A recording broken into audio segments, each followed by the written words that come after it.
for November 8th. For November 18th. And is there approval of the minutes from the September 30th, 2021 meeting? So approved. Okay, all those in favor, raise your hand.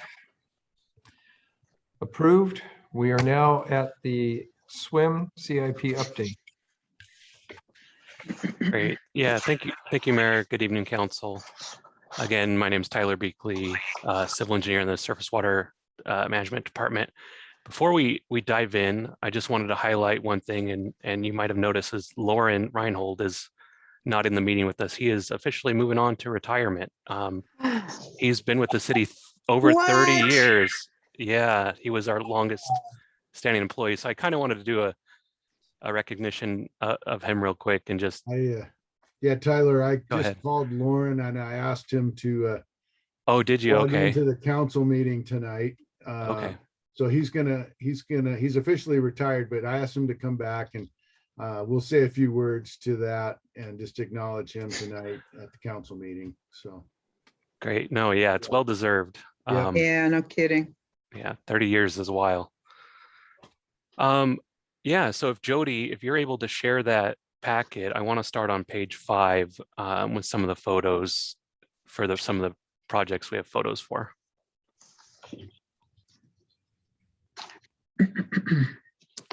There we go. Perfect. So our first project we're highlighting in tonight's update is our 239th Stair Outfall project. And as you can see from the photo, we have new stairs built and are currently in. The new outfall you can see on the bottom left corner there, and the concrete block, which is new and holds it in place for that high tide tidal action. So very proud and excited of this project. The last things we're finishing up on this one is installing the fence line along the left side there and putting some final restoration measures. But we are near the tail end of that project, and hopefully once the project is complete, meeting with park staff to talk about steps to reopen that park to the public. So very soon though. And as I go through these, if there's any questions on each project, it'll probably be easier to just ask those as we're on that specific project, but I'm able to move on to the next project. Councilmember Banks. Yeah. Thanks, Tyler. So are you talking about the fence just below the outfall there? No, so you can kind of see the posts at the very top have been installed. Okay. As it comes down the hillside, there was a fence previously, because where that ivy is a neighboring property. So just reinstalling that fence line how it was previously. And does that go up into the neighborhood or just start right there where the stairs begin? It goes up to where the road is. So as soon as 239th ends and the park begins, the fence ends as well. Okay. Or begins. Yep. My assumption is to the right of the stair that is the closest to us, that's private property. Correct. Yeah, you can see their home up there as well on that side. Okay. Yep. So it's a very narrow stair park as it goes down to the platform, which I took this picture on. So Yeah, no, I remember what it used to look like. Too bad you didn't have a before. Sure. Yeah. No, it would have hard to be even to see what was there before because it was all covered in ivy. Thank you. Yeah, of course. Okay, Councilmember Harrison, I'll throw a question in. 10 seconds. No, Councilmember Bangs actually, there should have been a before just for the public's sake, because that thing was a monster, and well done. Thank you. That's it. Tyler, my question was, okay, below this picture, there's kind of a platform, and then there was this is not a very good word. There was kind of a funky ladder that went down to the beach. Yes. Yes. So has that been fixed or? So the ladder is not for public access to the beach. It's for maintenance of the pipe and for access for maintenance purposes.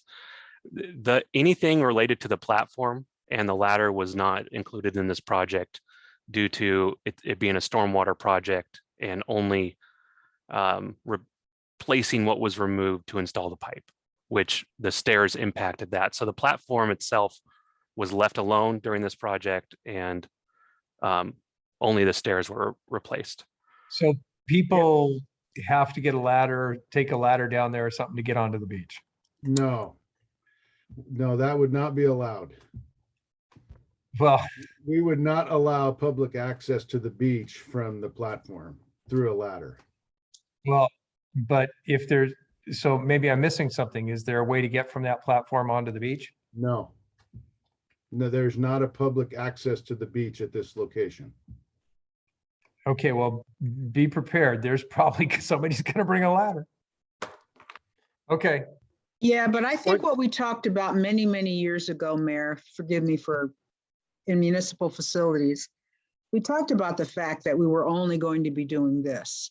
oh, I understand. Yeah, They did the job. They did the job, but yeah. like I said, you know people as well as I do. They're gonna want to take it all the way to the beach, and they're gonna, I don't know what it'll be, but they will find a way to Well, get. you know what? It's at their own risks then, isn't it? No. Yes, it is. Yes, it No. is. That's exactly why we're not insured to have ladders, the public using ladders. So we're No. not going there. No. I see where you're at, Dan. I get it. Yep. Okay, One- let's keep going. We're gonna Yeah, if I just, could just make one quick note on that platform as well. So a couple of years ago, I worked with the city crews and we replaced the structural steel elements that were corroding. So hopefully we've got a lot more lifespan of the actual deck itself down below. Just a side note, there was kind of a small project we did before this one came in. okay, Yeah, no, great. And we can move on to the next one. Scroll, if you could scroll down just a tiny bit to the next photo. So this is on our 8th Avenue project, 264th to 265th. And again, this one is, I want to say 99% complete, barring very minor punch list items for our contractor. But so this is looking south on the road, and you can see the first basin there. That grate is on the west side of the road, and we installed new drainage all along the west side of the road, along with Lake Haven putting in their new water line. So they have a brand new, fresh paved road, as you can see, from 264th to 265th. And again, this project is all but wrapped up. Chair, just really quickly, what were there special challenges on this project? I mean, is it going longer than anticipated? I'm just comparing that with 8th Avenue over, 223rd, which just seemed to go, really quick. So The only specific challenge with these projects, and they're all kind of bundled together because they were done by the same contractor, is we had material delays in the very beginning, and that was just due to, the nationwide struggle with supply and demand. So the projects finished up a little later than anticipated, but other than that, everything went fairly smoothly on these ones. thank you. Yep. We can go down to the next photo, Jody, thank you. And it's hard to capture all the improvements on this project, but this is our Sound View and Redondo Beach Drive pipe project. And what you're seeing here is that Jersey barrier at the top of the photo there, that's Sound View Drive as it turns up to the Lake Haven water plant.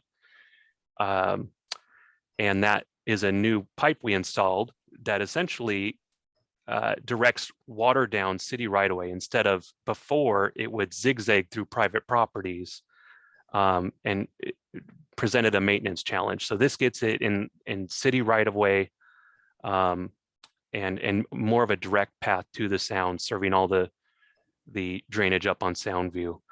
We also did improvements on Redondo Beach Drive as well to upsize a pipe on that. So this one is again fairly, I would say 99% complete, barring minor last minute restoration improvements from our contractor. We're at the tail end of construction here. But Tyler, just to Yeah. clarify, I mean, we see here the public infrastructure, the pipe, the outfall that's in the public right of way, but the real project itself was actually mitigating impacts to private property, stormwater impacts to private property, which is, is that fair to say? It is fair to say, and just long-term thinking in having this public system through these private properties presented a challenge and just, you know, to their properties itself, and there was capacity issues, and this is a very good alternative, and we're happy to have it complete. So yeah. I'm safe to say, or you're safe to say, that over this last crazy week or two, all the rain that we had, everything was all zipped up. Correct. Yeah. We're still dealing with a maintenance operational issue with a cage that was installed on this one, but that's a separate maintenance issue that we're working with our crews to get the ideal fit on the cage. So that's vaguely associated with this project, but more on the city operations side with our crew to sort out. So we've been working with the neighborhood down there very closely and talking with a few homeowners on reaching the exact solution on that issue. Great. Thanks, Tyler. Of course. And then we'll do the last photo since we're down in the photo section here. So this is a new project that just got initiated, and we received bids on this just in the last week and have a contractor start construction today. But this is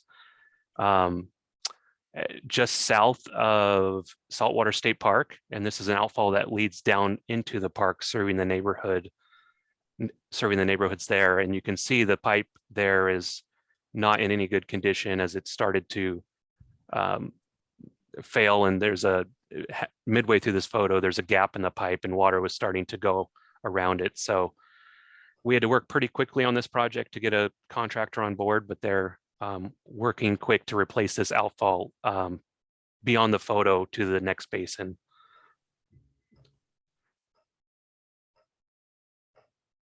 So again, this is another one of those projects where we had to come in real quick with a contractor and get it done. So that's underway right now. And everything looks like it's working well to get the solution in quick. Tyler, where specifically is this? Yeah, it's kind of in a odd little hidden cul-de-sac. It's hard to describe. It's 256, and I want to say 13th or 12th is the cross section. And it's just south of Saltwater State Park. If you know where the Universalist Church is down there, it's just west of that. Okay, thanks. That helps. Yep. Great. If you want to just go up to that first page of this item that kind of highlights the project Excel, I'll go through the remaining projects there. Perfect. So we're under the current construction section. The only one there I didn't highlight is the Lower Massey Creek project. That's been done for a few years now, and we're just in the final stages of making sure the vegetation down there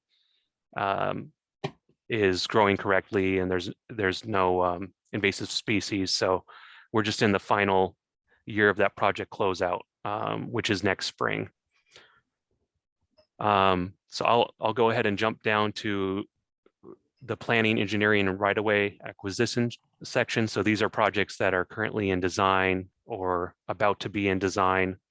The first one that's on our list here is Deep Deen Outfall, and this has been on our list for quite some time for the committee receiving updates. We just initiated a new design task order with Tetra Tech to look at the outfall again and the outfall design, because originally they gave us design to completely remove and replace that outfall down the bluff. And sorry, I got ahead of myself. This is on 260th off of Marine View Drive on a private cul-de-sac. So this is a situation where we had public water draining down through a private neighborhood down to the sound. We came through and did the Marine View Drive portion of the work, which eliminated the public water going down to the private neighborhood. Now we're looking at the outfall itself and its integrity. So we cameraed the pipe, and the pipe is in good condition besides where it originally failed at the bottom, probably the bottom 1/3 of the pipe, there was a minor landslide years back, I believe 2015 or 2016. And there's a temporary patch on it right now.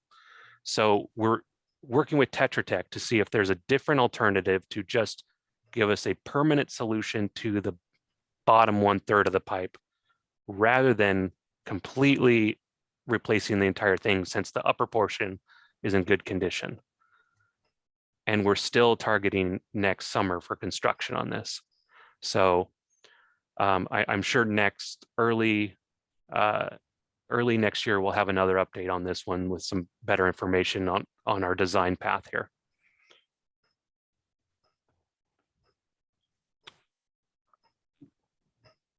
If there's no questions, I can move on to the next one. And actually, Ben Stryker's in the meeting as well. He's another engineer in our department, and he's working with me on the North Fork McSorley Creek diversion project. So he's gonna talk about that one.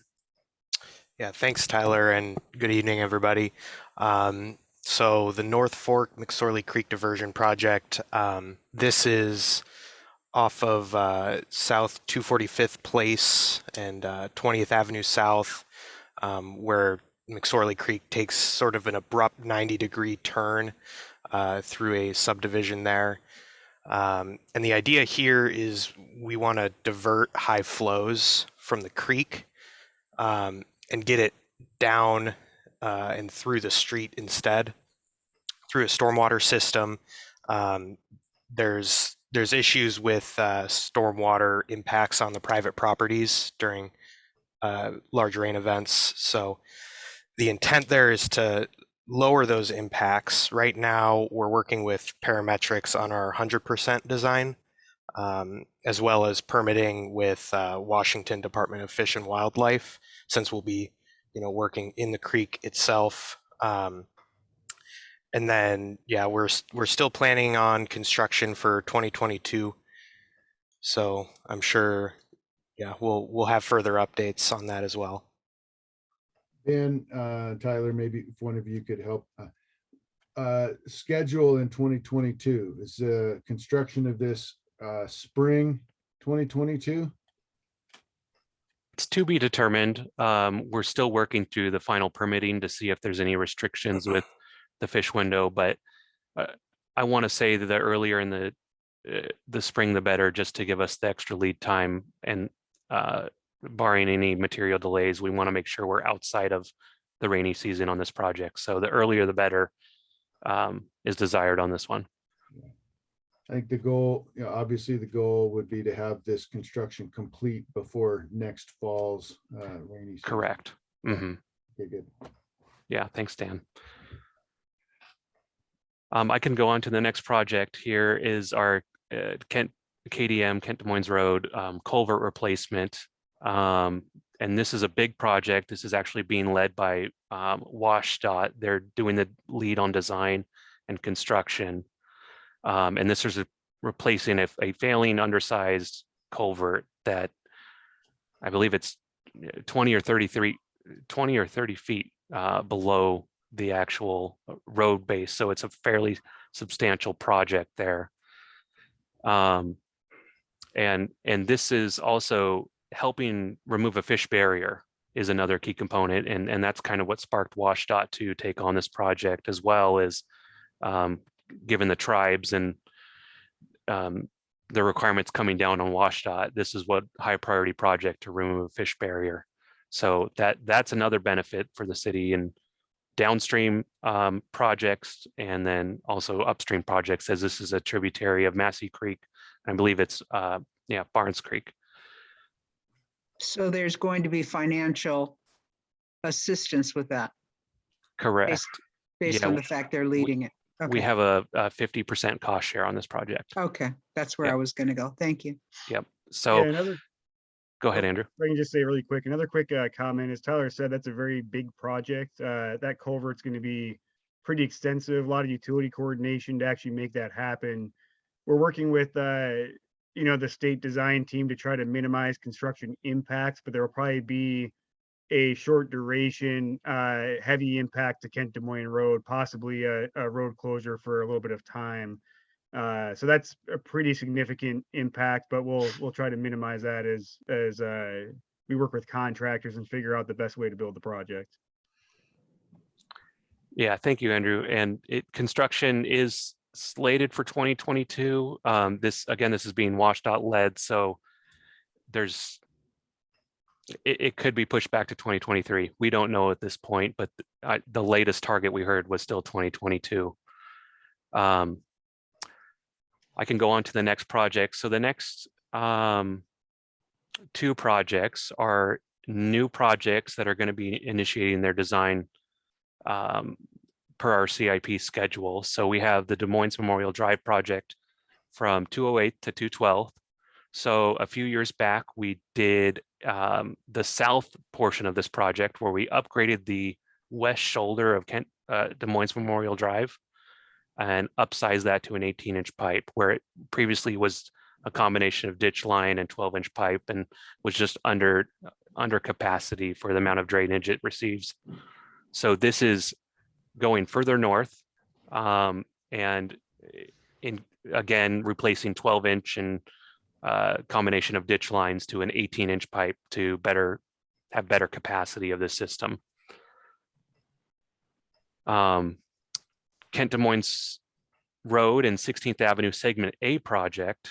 That's another one that we're going to initiate design through our own call roster next year. This is basically a tributary into Massey Creek. And when it says 16th Avenue, this is the north leg of 16th Avenue as Okay. it connects to KDM.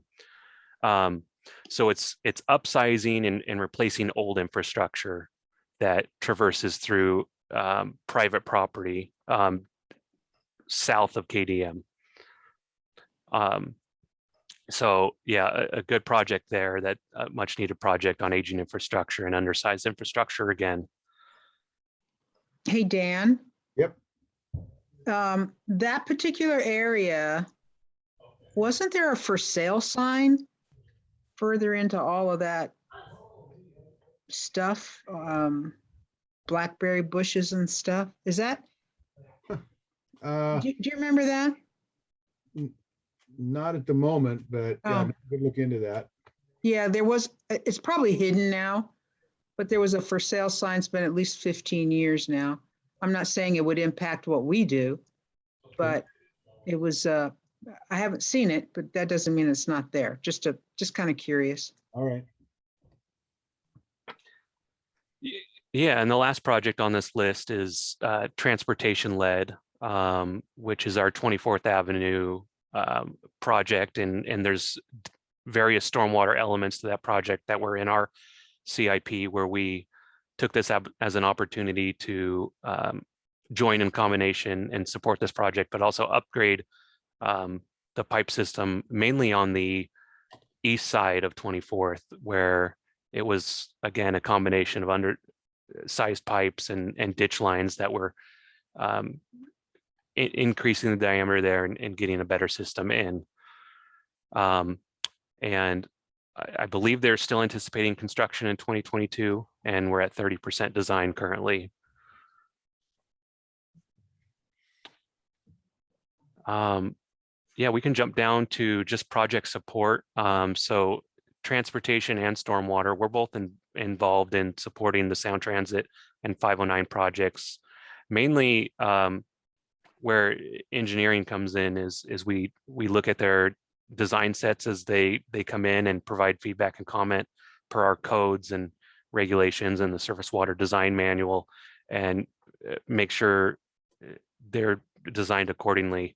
And then once design is approved by the city, we come in at the inspection stage and inspect their infrastructure as they install it. So Sound Transit, we're doing both, is we're inspecting in the field and doing some final designs as they come in, reviewing those. And then 509, that's in its very early stages, where we're receiving in like 30% stage drainage plans to review and corridor plans to review. Who's on the review team for these two? Is it all of your crew, Andrew? It just depends on the need. Generally, it's Tyler and Tommy Owen who kind of take the lead or take the first step at reviews for whatever plans in transportation or surface water. And then depending on the issue, it gets elevated or we get more people involved on it. So it kind of just depends through the project life cycle. Okay, thanks. Yeah, and our final item here, I'll pass it back over to Ben. He's been taking the point of contact on this project as well. Yeah, so Massey Creek Pocket Estuary, I know we've talked about this before at committee and council, I believe. This is a tier 2 project for the Wyra 9 salmon habitat plan. It's right at the mouth of Massey Creek, just south of the Des Moines Yacht Club. And yeah, so it's improving fish passage at the mouth of the creek. This is not a project that's listed on our surface water comprehensive plan, but the reason why we're trying to initiate it through mainly grant funding is because you know, for the past 20 or so years, Des Moines, we've been trying to improve fish passage, especially through Massey Creek and Des Moines Creek, and previous grant funding has been unsuccessful in Massey Creek, and a large part of it has been due to the barriers at the mouth of the creek. So the intent here is if we can get these barriers taken care of, it'll open up future funding availability for, you know, future projects upstream. So where we're at now, we did we acquired a grant which got approved a few months ago for the design, and part of that grant agreement is we'll be completing a feasibility study in 2022. We'll likely go off our engineering on call roster to select a consultant to help us through that, to look at the different design alternatives for removing those fish barriers and how exactly we create this pocket estuary. And additionally, we're working with Wyra 9 grant specialist over there to just continue hunting opportunities to get the construction funded.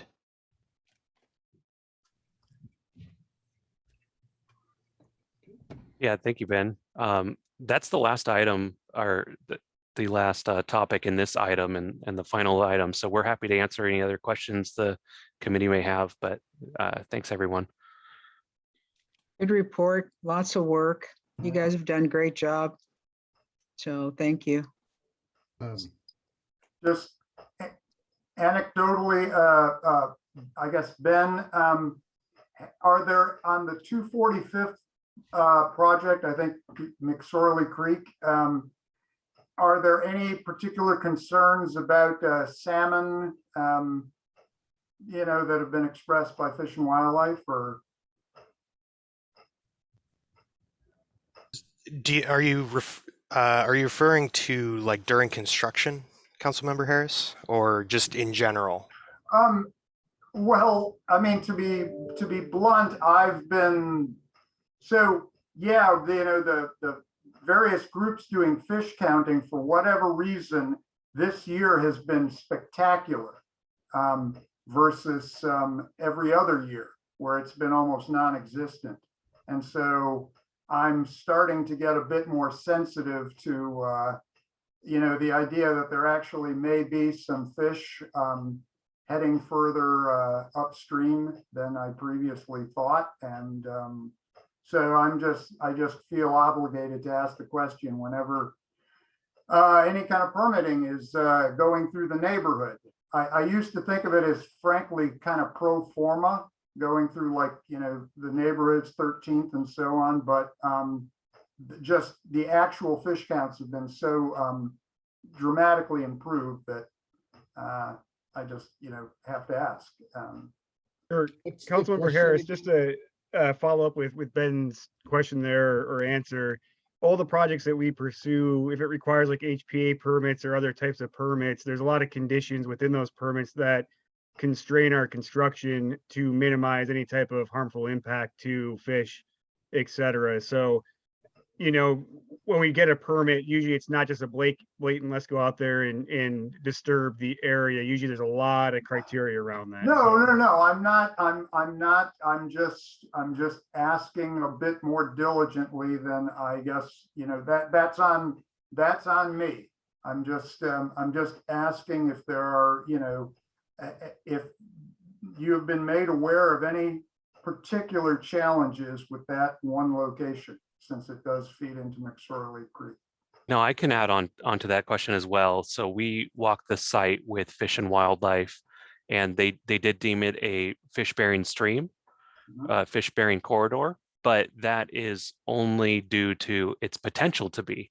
There's a lot of downstream barriers from that point, including steep hillsides that make it impossible for fish to get to that section of the creek.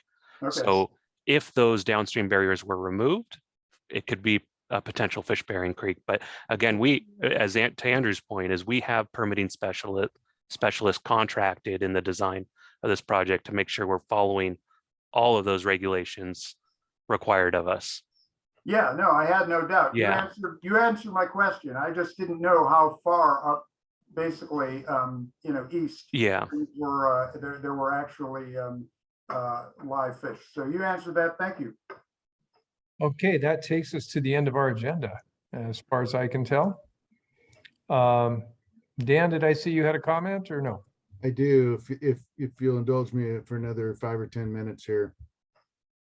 Or to the, You have the floor, sir. okay. So, council, you may be aware of some complaints that came in a couple of weeks ago about a pothole up on 240th. As it turned out, it wasn't really a pothole, as it was some stormwater damage that was causing the road. And I just want to give a great shout out to Ben and Tyler and Andrew and the rest of the team that jumped on this. We were having a hard time figuring out what was causing the problem. And what we discovered was that there was a buried, an old brick catch basin that was buried, that King County buried. So we had no idea that it was there, and a bunch of debris had gotten caught up in this thing and basically clogged up all the stormwater, and it was basically pumping out through the road, and that caused the damage to 240th. So good news, we've got the obstruction cleared. We've got a temporary patch on the pavement, and we'll continue to work to fix that. But this has brought up an interesting thing I wanted to bring forward to the committee. And I just want to introduce this tonight, and we'll follow up next year at some point with the committee. But, over the last decade, we've done a lot of inventory work in the field to identify, obviously, all of our catch basins and all of the different pipe runs for stormwater. And at this point, we're very near to have all of the material identified. So we know at the catch basins, whether it's a plastic pipe, a concrete pipe, or a corrugated metal pipe. One of the next tasks that we're going to want to undertake, and we've talked about this years ago as part of the SWIM comp plan, is every place where we have corrugated metal pipe, that tends to be the thing that fails the most.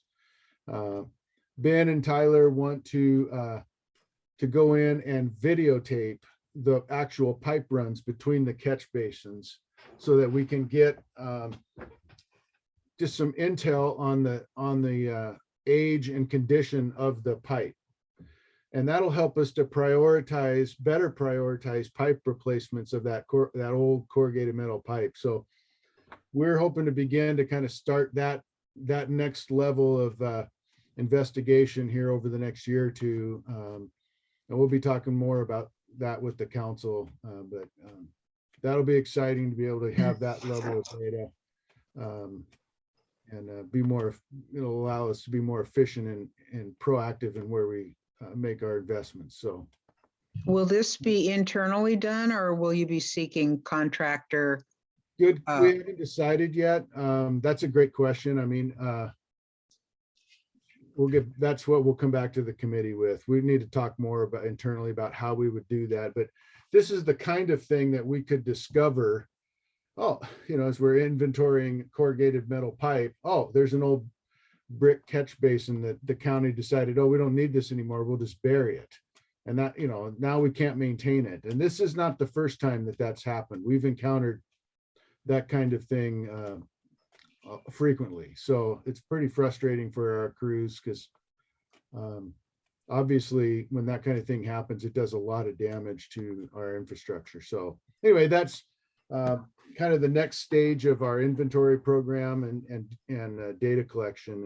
And we would start with that old corrugated metal pipe. So Dan, I've known about this. You've talked about this before, and you're right. It's got to get done. The one thing I do want to say about that spot on 240th is if it's the one that's just east of Marine View Drive, it's not. Okay, there's an right by asphalt. the college.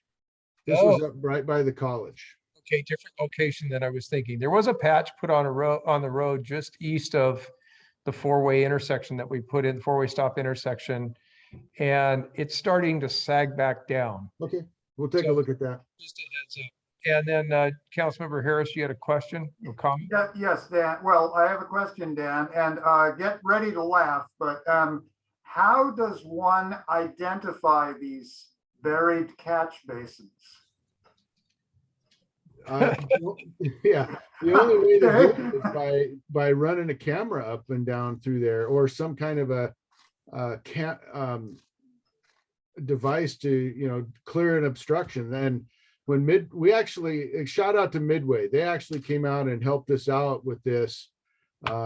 We were having a hard time getting the equipment, and it actually damaged their cutter head, and so we're going to have to help them fix that. But anyway, it's very difficult to find these, and honestly, without the camera work and the inventory work that I'm talking about, the way you find them is something breaks. That happens. Yeah. So you do a brute force inventory of the entire system, basically, and over time you hope to catch them, as you go along. Yeah, ideally, yeah, we would want to videotape the entire system, but what we'll do is break it. The first thing we want to know is that corrugated metal pipe, and be able to kind of do some condition assessment and risk assessment on that stuff, because it's bad. It's bad. No, I appreciate it. I just always assume that there's some kind of Star Trek kind of device, like with oil drilling or whatever, where there's so much money involved, they invented a technology to, do something like that, but there's not. And so thank you so much. Okay. Anyway, thanks for I just wanted to let you guys know that we're working on that. No, I think it's important to get that point out there and have it on the record. So with that, we are at the end of our agenda, and we have about 20 minutes before our council meeting. So do I have a motion to adjourn? So moved. Second. Okay, all in favor, please raise your hand. I want to thank the team for an excellent presentation. Great job, Tyler, Ben, Dan, Andrew. You guys are stellar. Even you, Brandon, over there, you popped off and came back in. So anyway, nice job. You guys are a great team. So thank you very much. Thank you. You will. Thank you.